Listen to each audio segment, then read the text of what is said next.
I was totally amazed that an illegal substance that to me was garbage was helping me medically. I was bedbound for about 5 years. I couldn't hold a job. I had to quit school. I was near death. I believe that the medical marijuana saved my life. I see it as a kind of wonder drug of our time. What this really is the marijuana legalization lobby taking advantage of sick patients. Legitimate sick patients need legitimate medications. It's a medicine. If it is a medicine, how come it is not regulated through medical fields? Never in my career did I find a chemical so ill-qualified to be defined as a pharmaceutical. I think the biggest problem is that you're talking about a highly impure substance. You get all this stuff that's floating around in marijuana. 488 substances, 66 cannabinoids. If you find a positive effect, then that justifies drilling down deeper and deeper to see where this positive effect is coming from. There's quite a bit of evidence that suggested that cannabis would be useful for a number of indications. Migraine and nausea and vomiting. Marijuana contains anti-inflammatory, antioxidant, and probably anti-cancer compounds. We found that cannabinoids can almost completely cure cancers in these mice. Do you think that there has been much of a conversation about the science? Not nearly enough. Not nearly enough. I think the political controversies have harmed the research side. You would think that our policies in this country should be driven by science, but I think for the most part they're not.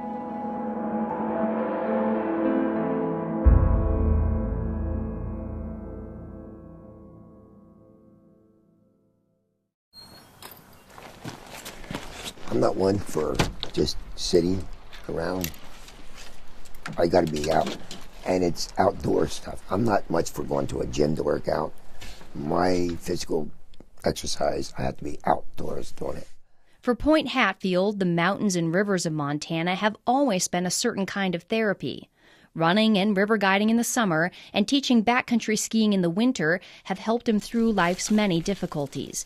But the greatest challenge of his life took the outdoors away from him. It was like 2 days after New Year's. It just dumped 2 feet of snow. And a group of us skied from Mammoth down to Gardner after work. And we went out for dinner. And when we were sitting having dinner, I just went like this and, there's a lump there. I had a radical neck disectomy. So they cut out this side of my neck. They took out the cleidosterniomastus muscle and all the lymph nodes. But the cancer came back. 2 more tumors and another surgery later, it was clear Hatfield would have to endure chemotherapy and radiation. Chemo and radiation were horrible, literally horrible, because I was throwing up almost all day long, every day. It zapped every ounce of life I had in me, just about. I was just hanging on by a thread. Just like he used to, Hatfield turned to the outdoors for comfort, trying to ski a small hill in his backyard. So I got 2 runs of 2 turns in, and then that's all I could do, wipe me out. 2 days after that, I went cross-country skiing with my wife, and I was able to do about a mile. That's all I could do. I was exhausted. Then after the 3rd round of treatment, I couldn't do anything. Hatfield's athletic frame melted from 160 pounds of muscle to barely 124 pounds. I used to have 15-inch arms, biceps. They went down to 9 inches. I used to have thick legs. I'm skinny now. I'm not used to being skinny. Are there things that you know that kind of trigger your nausea and things like that? No, it just comes. Just like that, it just comes. And we've used the other anti-nausea medications with you. I was on Ativan. I was on Zoloft. I think Zofran too. And there was a couple of steroids that I wore a patch with. I think there was a couple other drugs, too, that they tried.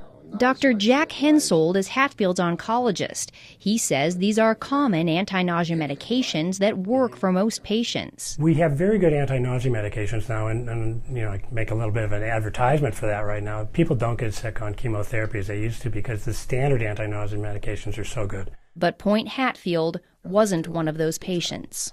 They just did not work. Not at all? Not at all. Didn't alleviate anything. So what was the next step? Well, then Dr. Hensold asked me if I would be willing to try medical marijuana. I said, I'll try anything. We've had patients who've tolerated very well, and it's done some really good things for them. Even though Hatfield had his doctor's blessing, he still needed the green light from Wendy Gwenner, the hospital's oncology social worker. We had a fair number of patients who came out of the woodwork who probably were users anyway and said, well, gosh, I've got cancer. Can I get a card? And the answer is no, you can't. Gwenner carefully evaluated Hatfield's case, just like she does with every patient, before signing off on the medical marijuana recommendation. We have to be screening you and making sure that we've used appropriate medications as first-line treatment if our antiemetic medicines have not worked well, and we've gone through our cadre of medicines, then we would go to medical marijuana. After I got the medical marijuana, it just alleviated so much of that sick, pukey feeling, and alleviated the throwing up. Immediately? Immediately. Wow. Immediately. It's like it was a godsend. It was a wonderful thing. Because that throwing up all the time is not good. Right, right. I believe that the medical marijuana saved my life. I couldn't eat anything, couldn't swallow, and I just think it saved my life. 5 years after he was first diagnosed, Hatfield is cancer-free and enjoying Montana's beauty again. Nowadays, he says the beauty isn't the only thing he loves about this state. He loves the progressive voters who passed the state's compassionate use medical marijuana law in 2004, allowing patients like him the option of using a drug at the center of a growing controversy. There's a false stigma attached to it, and I'm doing this interview to help other people. Why not? It's our job to help other people. It's our responsibility. If we can do something for people, why not do it? If something can help somebody, why not let those people have that? Impassioned pleas from patients just like Hatfield have been the spark behind a nationwide movement to allow access to marijuana as a medicine. By the fall of 2010, 15 states had passed laws similar to Montana's. This is all in direct conflict with federal law. Since the 1970s, the U.S. government has considered marijuana a dangerous drug, one with a high potential for abuse and no accepted medical use. It's known as a Schedule I drug, the most restricted category. Marijuana shares its Schedule I status with drugs like heroin, ecstasy, and LSD. Drugs that have a high potential for abuse but do have an accepted medical value are placed on Schedule II. Some of the drugs currently on Schedule II are methamphetamine, cocaine, opium, and morphine. Doctors can legally prescribe medications on Schedule II. They cannot prescribe Schedule I drugs. So doctors like Hensold cannot legally prescribe marijuana to patients like Hatfield. Instead, state marijuana initiatives carve out a gray area, allowing doctors to make a recommendation for medical use. But they do so at their own peril, since the federal government still views any marijuana use, even medical, as illegal. The government publicly says, well, marijuana's not a medicine because we don't have enough studies to show it, or we don't have this, or we don't have that. And you go, well, here I am. You've been sending me this for 28 years. Every month, Florida stockbroker Irvin Rosenfeld receives a tin of 300 federally grown and rolled marijuana cigarettes, complete with a legal marijuana prescription glued to the side. Does it seem hypocritical to you? Of course it's hypocritical. Of course it is. I mean, the fact they've been giving it to me for all this time, they've given me over 120,000 medical marijuana cigarettes so far in my lifetime. In the 28 years, 120,000. Rosenfeld is one of 4 surviving public patients in a little-known federal program. I show them my tin can, I show them my marijuana, they go, what? What do you mean the federal government grows this? What do you mean the federal government supplies this? They have no idea. It was called the Federal Investigational New Drug Program. Since applications to the program are confidential, the exact number of patients who made it in is unknown. Rosenfeld believes he was one of about a dozen patients who received legal marijuana cigarettes from the federal government. We were able to convince the government that nothing else worked, and so they had no choice but to give it to us. Rosenfeld argued he needed marijuana to treat his terrible pain caused by a rare disorder diagnosed at age 10. It's called multiple congenital cartilaginous exostosis, which means bone tumors on the end of long bones, that whatever tumors I had at puberty will grow as I grow. They mostly grow outwardly into the muscles and the veins, stretching the muscles and the veins, making it very painful and very tender. I'd be screaming and crawling on the floor for 2 hours trying to get the muscles to get back in place. And then once they finally got back in place, the muscle would be so torn that I couldn't walk for 3 days. On top of the pain was the knowledge that any of the hundreds of benign tumors in his body could become malignant at any time. Rosenfeld spent his youth and teen years on synthetic morphine, muscle relaxants, and sleeping pills. By age 20, he was taking more than 200 pills a month, and he was a vocal critic of illegal drugs. I hear kids talk about drugs and things like that, and I go, why are you doing drugs? I mean, look at all I have to do. You'd be thankful you're healthy. Even so, Rosenfeld finally gave in to peer pressure and tried marijuana in college. He says he didn't feel anything and decided the drug was useless and that his friends were just imagining they were high. But a strange thing happened one night while smoking marijuana and playing chess with a friend. Rosenfeld did something he hadn't done in years. He sat comfortably for 30 full minutes. I thought, well, wait a minute. In what way did I take all the narcotics and drugs I had to allow me to sit? And I thought, gee, I haven't taken a pill in 6 hours. Well, then how can I sit? And just then, it was my turn with the joint. They handed me the joint. I looked at this piece of garbage, because to me it's all it was. I said, this is the only thing I've done differently. I've smoked this garbage. I wonder if there's any medical benefit to this garbage. Rosenfeld had stumbled onto another potential medical use for cannabis, chronic pain. When he joined the federal program in the 80s, he became one of a rare group of medical marijuana patients who could speak openly without fear of arrest about its medical benefits. Their stories added some legitimacy to an expanding body of anecdotal evidence. Medical marijuana has grown to a point where the government looks foolish saying it's not a medicine. It is a medicine. 82-year-old retired Harvard professor Dr. Lester Grinspoon is well-versed in the anecdotal evidence surrounding medical marijuana.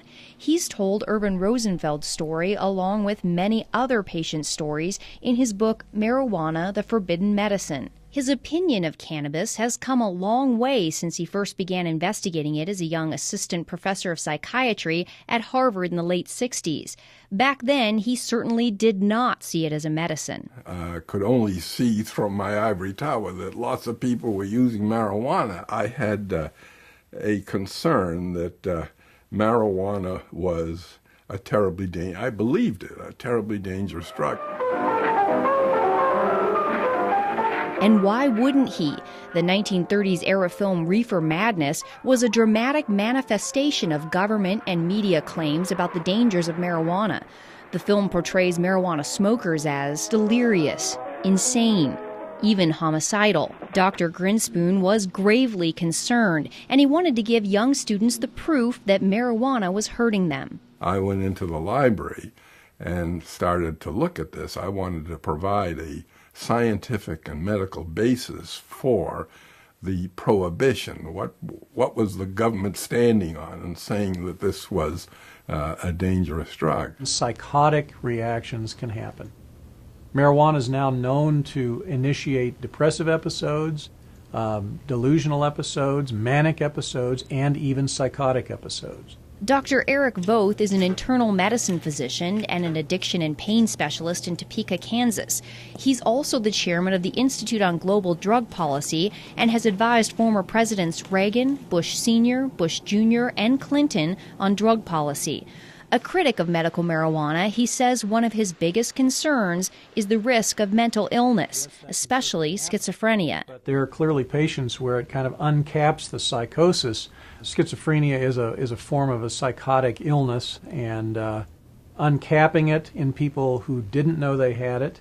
There have been episodes, again, of people who have sort of uncapped and continued schizophrenic that did not have it ahead of time. Indeed, research has shown a connection between marijuana use and schizophrenia.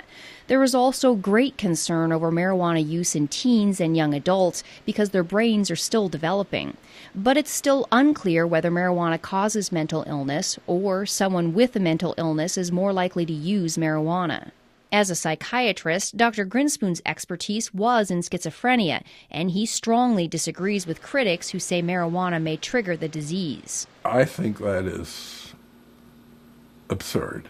If you just take the fact that schizophrenia, the frequency of schizophrenia is about 1% the world around.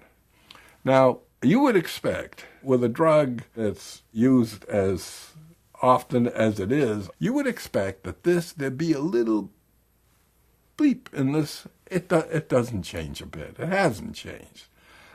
In fact, you can find as much literature about how cannabis is useful to schizophrenic patients as it's harmful. Dr. Grinspoon could not find evidence to back up the government and media reports that marijuana use leads to drug-induced violence,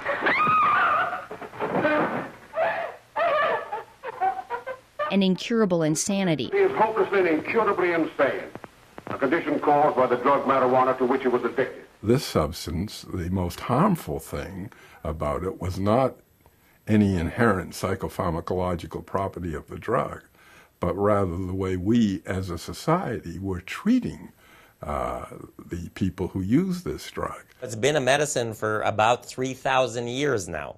It only hasn't been a medicine in this country for 68 years. I say in the scheme of things, it's been a medicine a whole lot longer than it hasn't been. Dr. Donald Abrams is a professor of clinical medicine at the University of California, San Francisco, and an oncology physician at San Francisco General Hospital. He says doctors were able to freely prescribe cannabis for various ailments up until 1937. Harry Anslinger, who was a prohibitionist and the first head of the Federal Narcotics Bureau, decided to introduce the so-called Marijuana Tax Act. Physicians in the United States knew the medicine as cannabis, and by using marijuana, he sort of did an end run around the medical community. The act imposed a high tax on medical marijuana and such onerous registration and reporting requirements that it effectively banned its use as a medicine altogether. The American Medical Association came out in opposition to the act, with Dr. William C. Woodward testifying there was no evidence the medical use of cannabis was causing addiction, and that there are evident potentialities in the drug that should not be shut off by adverse legislation. He opined that it's impossible to foresee how much the new regulations will deprive the public of the benefits of a drug that, on further research, may prove to be of substantial value. The Marijuana Tax Act delivered the final blow to a medicine that was already being replaced by the opiates and aspirin. Cannabis was removed from the U.S. Pharmacopoeia in 1942. The fact that cannabis was an accepted, valuable medicine in the United States for nearly a century might be surprising to the teens who grew up watching the dramatizations of reefer madness. It certainly came as a surprise to Dr. Grinspoon. I discovered when I got into the library that I, despite my training in science and medicine, had been brainwashed. He put his findings into an 80-page paper, aptly titled Marijuana Reconsidered. It was later published in Scientific American. Then his professional investigation of cannabis took an unexpected, personal turn. His son Danny, suffering from childhood leukemia, had begun chemotherapy. The chemotherapeutics that he had to receive were just devastating to him in terms of the nausea and vomiting. It's a nausea that goes right down to your toenails. I mean, it's really beyond description. Even with all his prior research, Dr. Grinspoon still had no idea that marijuana might be able to stop Danny's chemotherapy-induced nausea. One night at a dinner party, an oncology doctor who had read his paper on marijuana related the story of a 17-year-old with leukemia who used marijuana to treat his terrible nausea.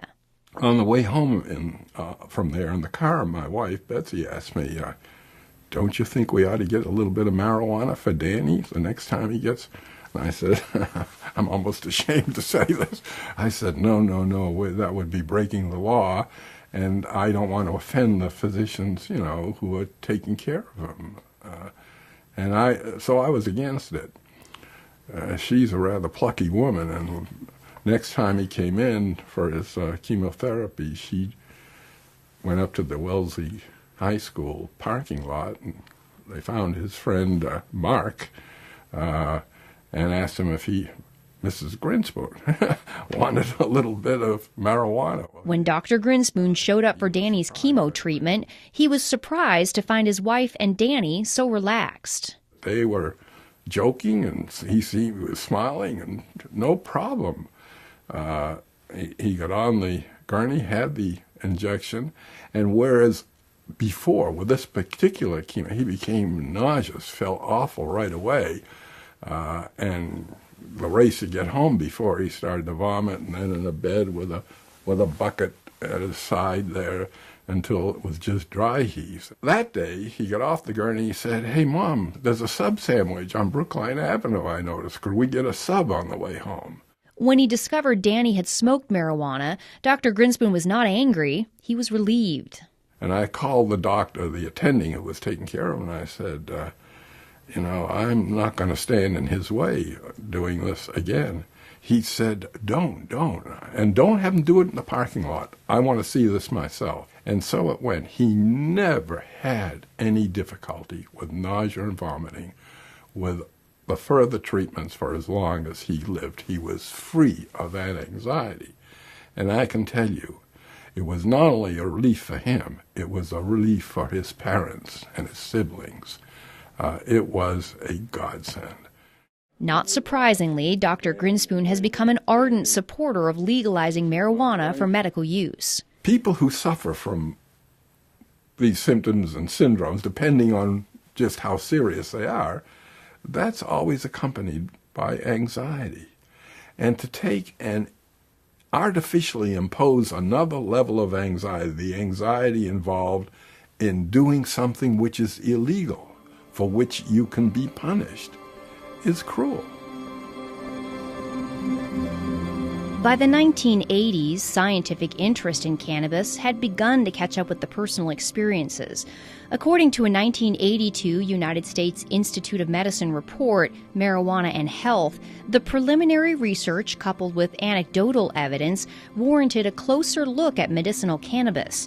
The report also found that marijuana attacks diseases and symptoms differently than other drugs.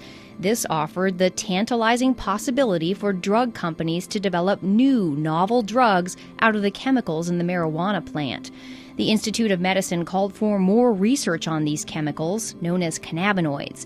Even with this encouragement, research on cannabis failed to flower. There aren't many scientists or clinical investigators who are particularly interested in doing research in medical marijuana because it's such a hassle.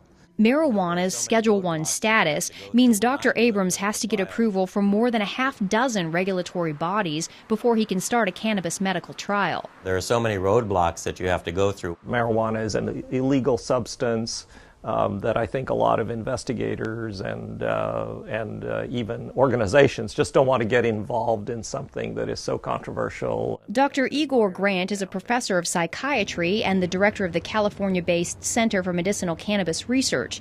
He says not only is the research bureaucratically difficult, it's expensive, and financial backers are hard to find. You know, an ordinary investigator just does not have the time or resources to do this kind of work. I mean, you really need, either federal or state funding or pharma funding, something to navigate this whole system. The center's research was funded by a $9 million grant from California taxpayers. The money allowed for a few legitimate small marijuana trials, including several done by Dr. Abrams, that confirmed what Rosenfeld was saying all along, that cannabis works on pain, especially pain that does not respond to opiates. All of them, to some extent or another, demonstrated that smoked marijuana is effective in this situation for which we really don't have very good treatments. I can say that the cannabinoids are almost certain to be useful in neuropathic pain based on the research that we've done.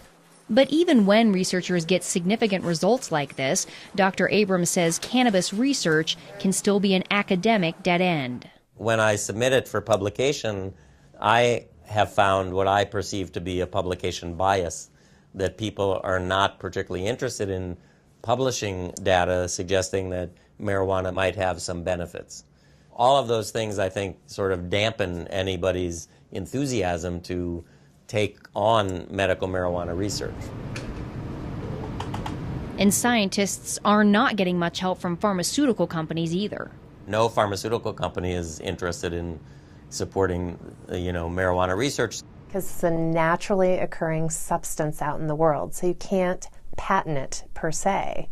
So the research on it is quite dicey. It really is. Nobody can make any money on that research or on that development. Even if drug companies created a novel marijuana plant drug that they could patent, doctors could not prescribe it. It's going to be a class 1 type of drug. It's not going to be broadly used. And again, why do you want to spend a lot of time developing a drug that you can't really sell? Why would a pharmaceutical company want to get involved with something like that? I think until marijuana is rescheduled, large-scale research will probably not occur. Advocates have been mired in a decades-long legal fight with the U.S. Drug Enforcement Agency to do just that. In the late 80s, they made the argument that marijuana has accepted medical value and that it belongs on Schedule II. It was almost past Francis Young, I believe, was the DEA administrative judge who, my understanding was, basically suggested that it be made a Schedule II. According to government documents, the DEA's administrative law judge, Francis Young, found there was incontrovertible evidence that cannabis was an effective medical treatment for nausea and appetite loss, multiple sclerosis, and spinal cord injury spasms. Judge Young ruled marijuana should be moved to Schedule II, writing, "The evidence in this record clearly shows that marijuana has been accepted as capable of relieving the distress of great numbers of very ill people. It would be unreasonable, arbitrary, and capricious for DEA to continue to stand between those sufferers and the benefits of this substance." For those who were concerned about marijuana's side effects, Young ruled that as a medicine under a doctor's supervision, marijuana in its natural form is one of the safest therapeutically active substances known to man.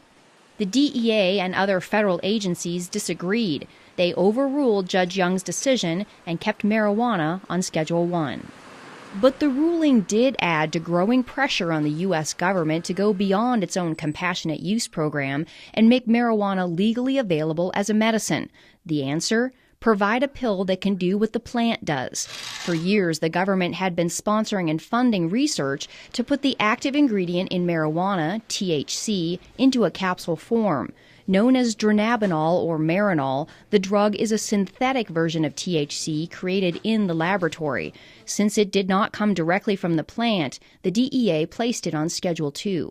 They wanted to have an answer to people like me. There is a medicine out there that people can buy. They don't have to use herbal marijuana. Dr. Grinspoon says the problem is Marinol does not work as well as marijuana. You take people who have used both herbal marijuana, smoked it or ingested it, and Marinol or dronabinol. Every time, never an exception. Oh, I much prefer herbal marijuana. It was my experience when AIDS patients first started taking dronabinol back in 1992 that they didn't like it. The absorption when taken orally of THC is very variable and low. The gut only absorbs 12%, plus or minus a few percent depending on the individual. The problem with taking it through the gut, you have to wait for an hour and a half to 2 hours to know whether you're getting relief from the pain or the nausea or whatever it is you're trying to relieve. How does Marinol compare in all this? I was talking earlier. I mean, do you feel like it's as effective as the plant or no? No.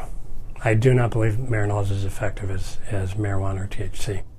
And why do you say that? I've never really seen it work. We've added on, it's expensive, and I've never had a patient who seemed to get much benefit from it.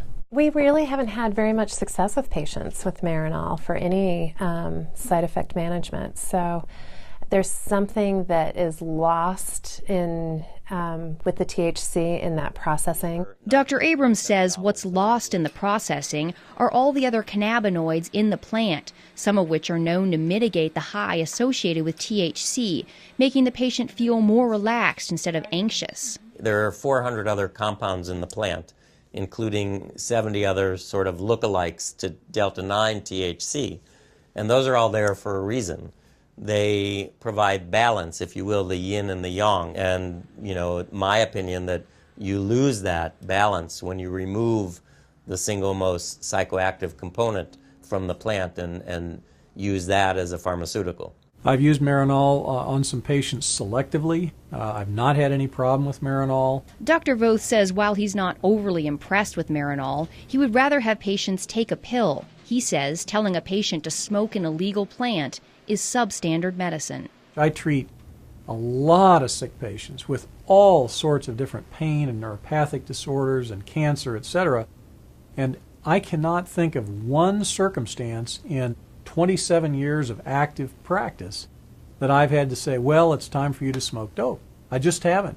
And that includes terminal patients and hospice patients. Anyone who says that, you know, we have adequate treatments for all of the conditions for which marijuana is purported to have some effect, I don't think that is a correct statement.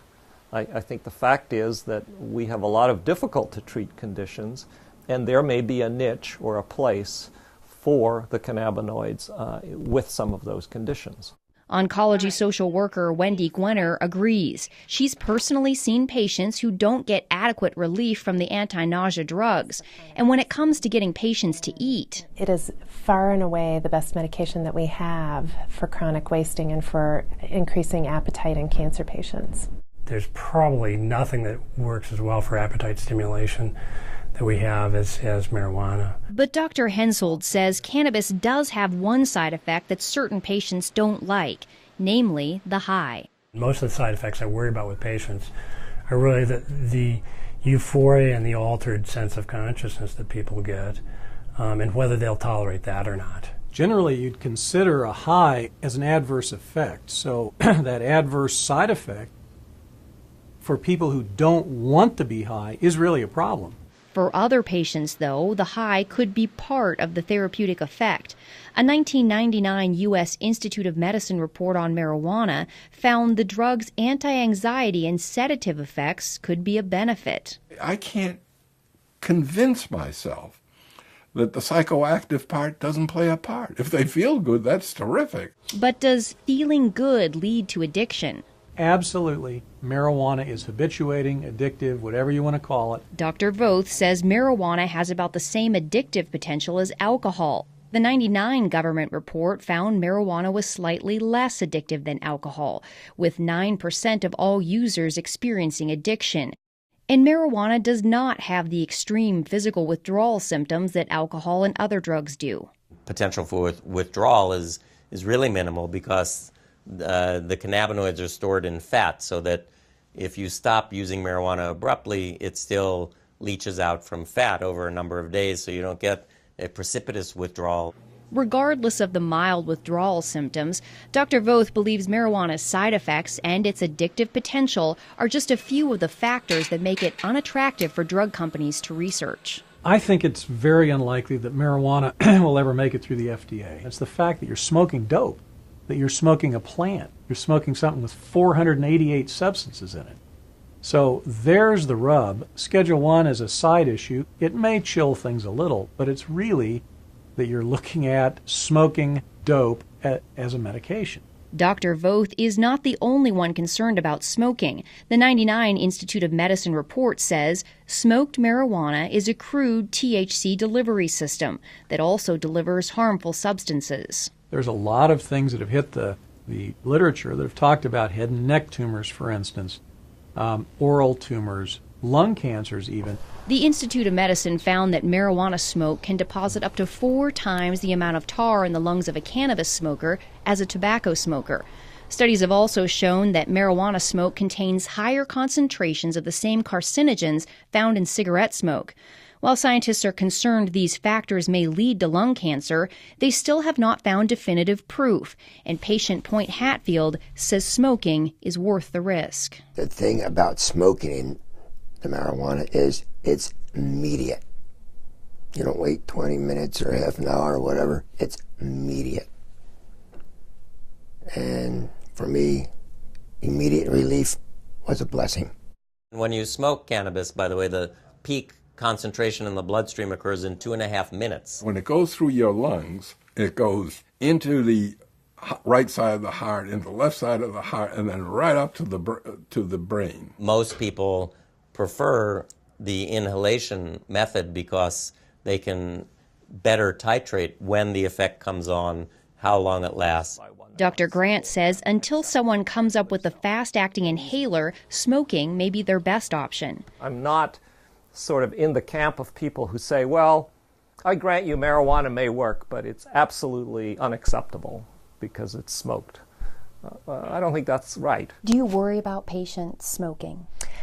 I don't. I look at the cost benefit. The cost of having untreated cancer would be far outweigh whatever carcinogens might be introduced to the lungs. Even Irvin Rosenfeld, a patient who smokes 10 to 20 marijuana cigarettes a day, doesn't waste any time worrying about the smoke. No. Why not? First of all, I have over 200 tumors in my body that could go malignant. I should live so long as to die of lung cancer. Okay. A 2006 lung cancer study funded by the National Institute on Drug Abuse gives Rosenfeld even more to smile about. Researchers unexpectedly found that chronic, heavy marijuana smokers not only had no increased risk of developing lung cancer, but they actually had a decreased risk. Marijuana contains anti-inflammatory, antioxidant, and probably anti-cancer compounds in it. This is where the complexity of the plant is both a blessing and a curse. With dozens of cannabinoids and hundreds of other compounds, it's difficult to pinpoint the source of the beneficial effects found in the smoking study. There are challenges in doing research on something that has, 150 different chemicals in it. Critic Dr. Eric Voth believes the true medical potential of cannabis lies in targeting some of those chemicals, not smoking the entire plant. There are elements in the cannabinoids and various cannabinoids that have a lot of positive effect and very little addictive or high causing effects. Scientists have managed to isolate and focus attention on one of those. It's called cannabidiol, and next to THC, it's one of the most abundant cannabinoids in the plant. CBD is cannabidiol, which is another cannabinoid like the main psychoactive ingredient, but instead of getting people high, CBD seems to be a very potent anti-inflammatory and analgesic. So it relieves pain and decreases inflammation. But what I'll do is I'll just kind of put the stove on low. I'll spoon out a little bit of the canna butter, about that much as a dose is worth for the night. And I'll put it into the pan and just let it melt down. CBDs seem to help my seizures. I'm not using it to get any psychological effects off of it. I'm just eating the butter raw with bread, so warmed up. And how often do you take that? Once a day, twice a day? At night, right before bed.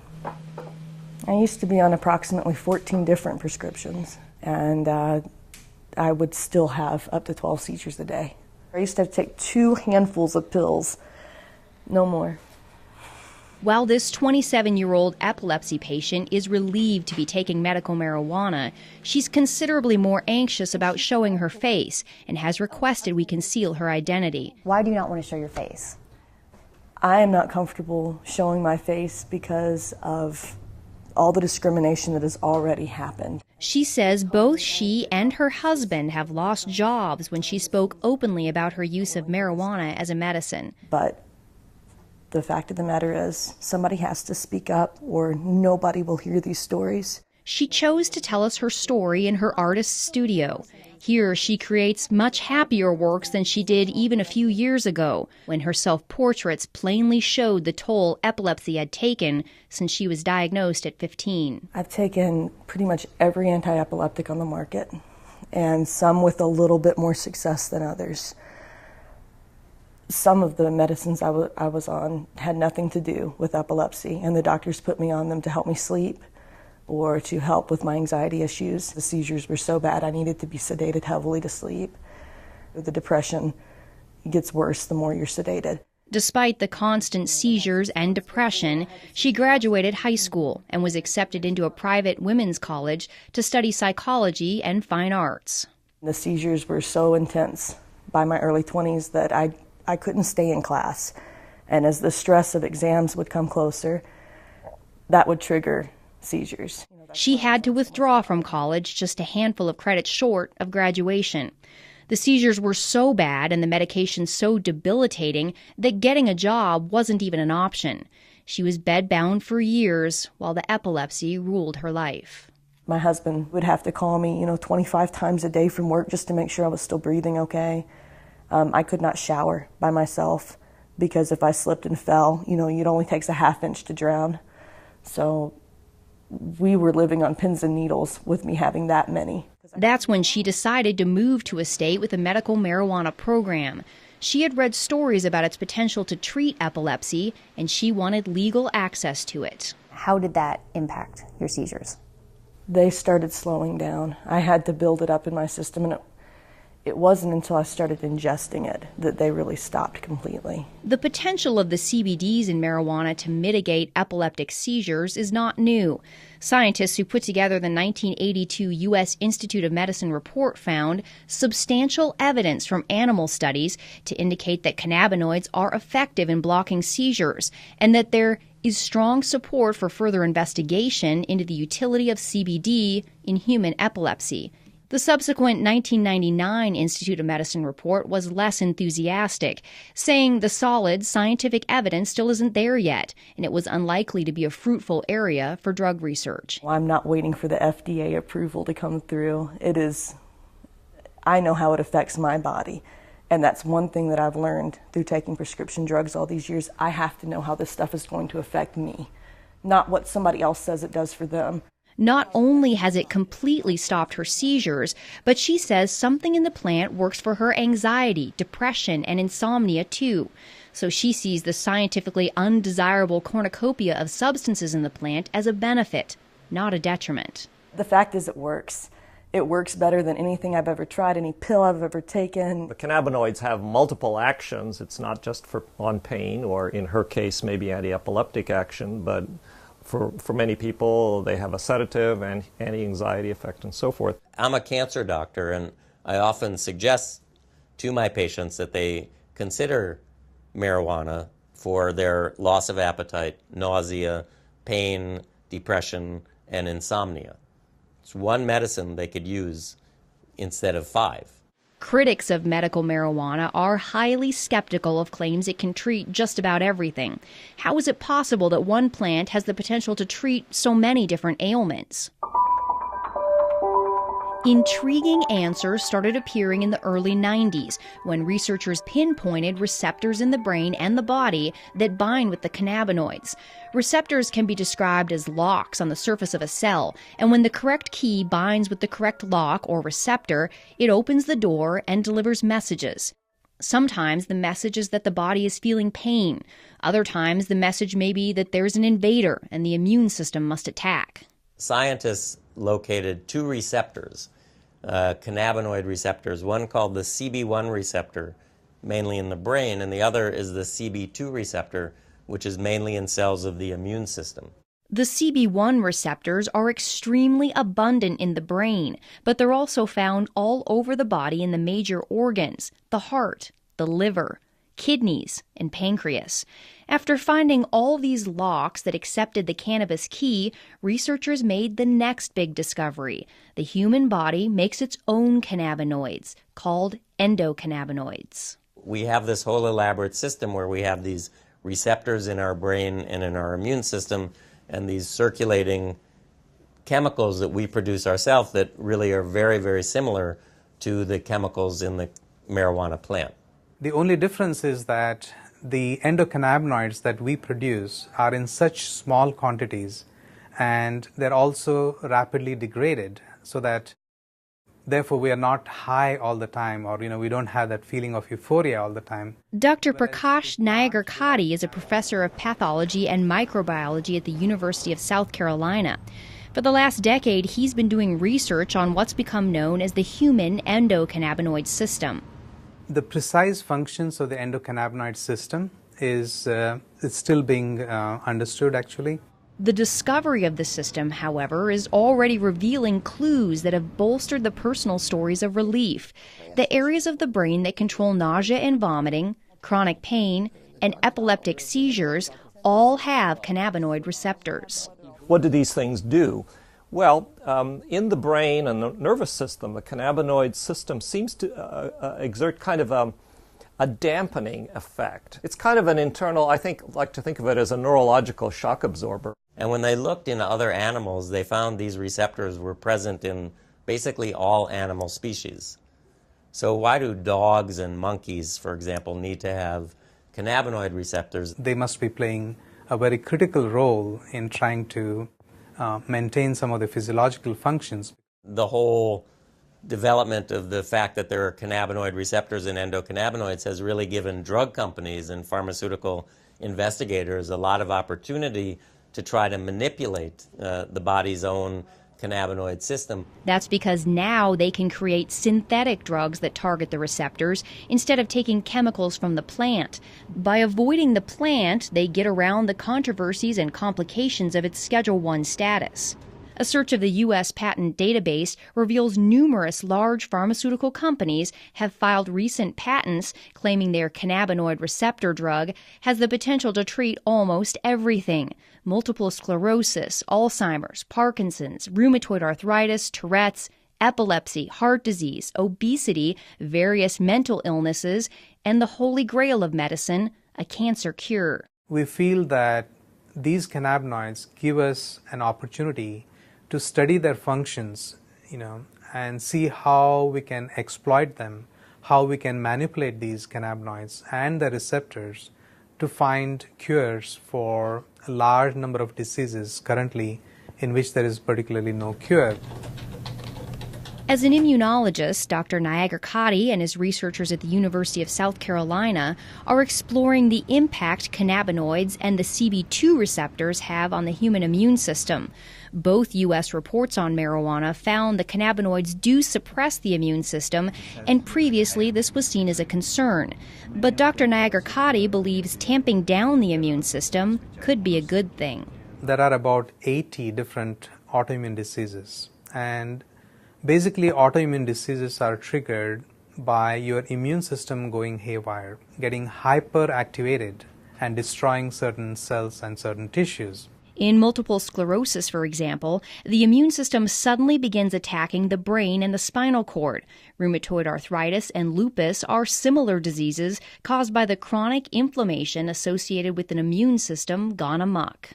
The cannabinoids dampen down response to bacteria or foreign agents or injury to tissues. A lot of scientists and researchers are interested in those properties of the cannabinoids, in trying to see how we can suppress the immune response in autoimmune disease conditions. For Dr. Nayager Kadi, the research has gone far beyond treating inflammatory problems. He's narrowing in on the potential of cannabinoids to kill immune cells that have mutated and become cancerous. Once they become cancerous, they no longer die a normal cell death. Instead, they begin growing and spreading uncontrollably. We were one of the first labs to demonstrate basically that not only the immune cells, the normal immune cells express these cannabinoid receptors called the CB2 receptors, but also that when these immune cells get transformed and they become cancer, to our surprise, we found that these cancer cells continue to express these CB2 receptors. This was an exciting discovery because the CB2 receptor can act like a target for the cannabinoids. Once they bind with the receptor, they can tell the cancer cell to die. So basically telling the cells basically to commit suicide, and that's what they do. And we demonstrated that that would be the mechanism by which the cannabinoids can kill the cancer, and therefore it can be used effectively as an anti-cancer agent. Dr. Nayager Kadi and his researchers were able to eradicate almost 100% of the cancer in test tubes. but they were skeptical they would see similar results when they moved on to tumors in mice. To our surprise, we found that almost 25 to 30% of the mice completely rejected the tumor. They were completely cured. And in addition, we found that the remaining mice also, there was a significant reduction in the volume or the size of the tumors as well. The lab results have been so promising that Dr. Nagarkoti is beginning clinical trials with leukemia patients. There's no doubt in his mind that the cannabinoids, either from the plant or lab created, will play a major role in medicine in the future. I feel that in the next 5 or 10 years, there is going to be exponential growth in cannabinoid research. It's an area where both the critics and the advocates agree. Scientists are now well on their way to developing medicines based on the cannabinoids. It begs the question, however, will modern medicine eventually make the marijuana plant obsolete? No, it will not. In fact, it will only enhance it. Okay, because now it's more proof that the plant really does work. Okay, and instead of spending $600 a month on buying the pharmaceutical drug, I can grow my own plants. I don't want them to ever take the choice away, because I don't know how long it's going to be before they really find out exactly what is working for me or for others. And right now, having the raw plant available is the best solution, because you have all of it there. You don't have just what they've isolated, just what they've decided is important now. Let's keep it in the corridors of science. Let's keep it in the FDA. Let's do what needs to be done, which is careful, longitudinal, placebo-controlled, crossover, head-to-head studies, and see where it falls out. But let's deliver what's really medicine. That is the individual cannabinoids. They may come across some things that are better than herbal marijuana for one thing or another, and good luck to them. I'd love that. But I never want to see compromised the capacity of people to use herbal marijuana, whether it's because the drug that they've come up with is much more expensive, or it doesn't do as well, or whatever the reason. That people should always have herbal marijuana available to them without any constraints from the law. Patients say for now the question is irrelevant. Science has not yet given them the opportunity to choose between an effective pill or the plant. This is something where I have no other medical alternative to treat this condition. I have exhausted all of modern medicine's alternatives, and they have really screwed my body up. She says cannabis has allowed her to hold down 2 jobs and make plans to go back to school and finish those last credits. There is so much promise now where there was none before. Without the 10 to 12 cannabis cigarettes a day, I would not be working. I most likely would be on disability. I'd be homebound, and I'd be a drain on society versus a productive member of society. The federal program that allows Irvin Rosenfeld to legally use marijuana for chronic pain was shut down in 1992. Today, he's one of a few living patients who were grandfathered in and still receive marijuana every month, courtesy of the U.S. taxpayer. Point Hatfield believes he will never gain back the muscle he lost during his cancer fight, but he got his life back, and he thinks people should not underestimate this plant just because it doesn't come with a prescription. It's medicine. It's medicine just like aspirin is, or Zoloft, Ativan. It's a medicine. Marijuana is here to stay. It is certainly here to stay as a medicine. Dr. Grinspoon says the social stigma surrounding marijuana has damaged the medical research for too long. Today, he's on the advisory board for the marijuana advocacy group NORML, because he believes the only way marijuana will reach its true medical potential is if it's fully legalized. He's felt this way since the 70s, when he predicted the medical promise of cannabis would lead to a repeal of the prohibition in less than a decade. For years, I waited for my prophecy to come true, and I despaired that I would never see it in my lifetime. And I'm 82 and I have cancer now, so I'm not sure I will, but at least I'm seeing, here, this boat was dead in the water for all the years I was running around testifying, so forth. Nothing. And now, since medical marijuana, wow, are we making progress? Well, you're going straight to the heart of the issue, which really is the medical excuse movement is a means to get the camel's nose under the tent. The folks that are pushing the medical excuse movement really come from the medical legalization movement. I think it's not helpful to brand people's motivations. It may be the case that there are some people out there who really are trying to legalize marijuana under the cloak of medicine. I don't happen to be one of them. I'm more interested in seeing if there is a medical indication here, and if there is, I think it is a social responsibility to provide that for people who are suffering. The scientists are not here to make like policy decisions, but our goal is to find out the truth. To that end, the American Medical Association and the American College of Physicians have taken positions that marijuana should be moved off of Schedule 1 to make research on the cannabinoids easier. We who are involved in the science sort of wish that science would become more of a dominant driver in the messaging, as opposed to politics, religion, and ignorance and fear. I like to say it's time to have more light than heat on the subject, and clear away the smoke here. When you strip away the smoke of the social and political issues, one thing is clear. After decades of controversy, conjecture, and limited research, we have arrived at last in the realm of science. We know more about the secrets of this complex plant than at any other time in history. The only question now is where that knowledge will take us.